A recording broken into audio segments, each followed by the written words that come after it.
देखिए, मुझे नहीं लगता कि ये जितने भी इमाम हजरात हैं सिर्फ अपनी तनख्वाहों के लिए ये एक गलत बयानी की जा रही है और एक गलत एक अफवाह फैलाई जा रही है ताकि असली मुद्दे से बात हटाई जा सके। जो इमाम का कॉन्सेप्ट है इस्लाम में वो आयत का भी है।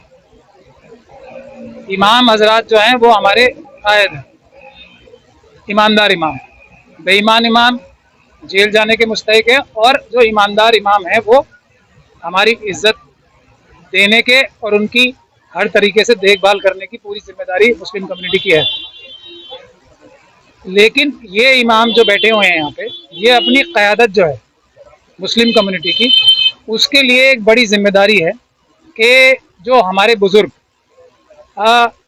अल्लाह के नाम जो प्रॉपर्टी कर गए थे वक्फ की शक्ल में, जो आने वाली नस्लें जिससे फ़ायदा उठा सकें, उसकी हिफाजत करने के लिए यहाँ बैठे हैं। जो इमामों की तनख्वाह है, बेवाओं, यतीमों और मिस्किनों की जो वजीफ़े हैं, मदरसों की हिफाजत के लिए, मदरसों के रखरखाव के लिए, मस्जिदों के रखरखाव के लिए जो इंतज़ामात की जो जिम्मेदारी वक्फ बोर्ड की है, उसको वक्फ बोर्ड के चेयरमैन और उनके साथ 2 मेंबर और हैं, ख़ास तौर पे वो उसमें चोरी और डकैती कर रहे हैं।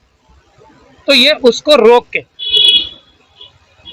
ये कहने आए कि वक्फ जो बोर्ड है वो कानून के हिसाब से चले। कानून जो कहता है भारत सरकार का और जो पार्लियामेंट ने कानून बनाया है उसके हिसाब से चले। और चेयरमैन अपने सीएम के साथ या अपने राजनीतिक आकाओं के साथ या अपनी जेल से बचाव की वजह से वक्फ की प्रॉपर्टीज को चोरी ना करे, उस पर डकैती ना डाले, अमानत में खयानत ना करे। ये डिमांड लेके आए हैं। अगर ये डिमांड इनकी पूरी हो जाएगी तो दिल्ली वक्फ के अंदर इतनी ताकत है कि इमामों की तनख्वाह तो आप भूल जाइए, 1-1 लाख रुपए इमाम की तनख्वाह भी होगी हर एक मस्जिद की, प्राइवेट हो या सरकार जो वक्फ के अंडर आती है, तब भी कमी नहीं होगी कोई। बल्कि हर एक मुस्लिम परिवार जो है करोड़पति हो जाएगा अगर वक्फ बोर्ड ठीक से ईमानदारी से काम करने लगे। उस डिमांड को लेके ये भी यहाँ बैठे हैं। इन्होंने मुझे पहले भी बुलाया था, मैं आया था, आज फिर बुलाया है, मैं फिर आया हूँ।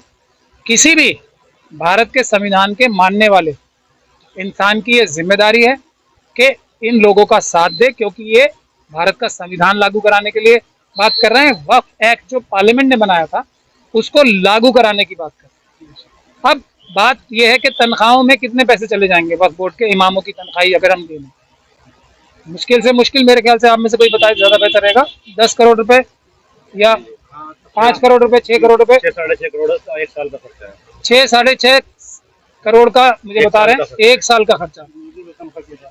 मतलब डूब मरना चाहिए चेयरमैन साहब को भी अगर इतनी सी भी शर्म बाकी है, और सीईओ साहब को भी साथ में, कि दिल्ली वक्फ बोर्ड जो करीब 1/3 दिल्ली की लैंड जिसकी वो मिल्कियत है, आज वो 6-6.5 करोड़ के लिए दर दर मोहताज है। और अपने कायदों को जो हमारे मजहबी कायद भी हैं और हमें दुनियावी तालीम भी देते हैं, बोर्ड की जो प्रॉपर्टी तक रही है, जो भी चेयरमैन बना सबने उसके अंदर कबूल किया है। ये तारीख है कि जो भी चेयरमैन यहाँ पर आया उसने वक्त की प्रॉपर्टी को बेच के अपने आकाओं का जेब भरी है। तो आखिर क्या वजह है कि इस तरह की कोई भी चोरी हम रोक नहीं पाती अवाम, और जो सरकारें बनती हैं वो भी इसी इसमें उनका पेश रहती है। इसकी सबसे बड़ी वजह यह है कि जहाँ मीठा होगा वहाँ मधुमक्खियाँ आएंगी। तो वक्त की ताकत जो हमारे बुजुर्ग छोड़ गए हमारे लिए, अपनी ज़ाती प्रॉपर्टी में से दे गए, जो हमारी आने वाली नस्लें हैं उनकी हिफाजत के लिए या उनकी फलाह बहबूद के लिए, और जो हमारे मजहबी अरकान है, वो उसकी ताकत, फाइनेंशियल ताकत इतनी ज़्यादा है कि किसी भी और जगह से ज़्यादा करप्शन के चांस और मौके यहाँ सबसे ज़्यादा है। ये एक वजह है। दूसरी बात आपने एकदम बिल्कुल दुरुस्त कही कि इसमें जो सबसे बड़ी कमी अगर किसी की मानी जानी चाहिए तो मुस्लिम आवाम की जानी चाहिए, जो चौकीदार हैं वक्फ की जायदादों के, वो ऐसे बेईमान लोगों को मौका देते हैं कि वो इतनी चोरी कर पाएं। एक बात यह है कि ऐसा नहीं है, जो आपने सही कहा कि पिछले चेयरमैनों ने भी गड़बड़ी की, लेकिन ये जो चेयरमैन, इन्होंने अब तक के सारे रिकॉर्ड तोड़ दिए हैं। बहुत ही सिस्टमेटिक तरीके से, साइंटिफिक तरीके से लूट मचाने के लिए दिमाग लगाया जा रहा है, जिसमें एक वकीलों की टीम भी इन्होंने रखी हुई है।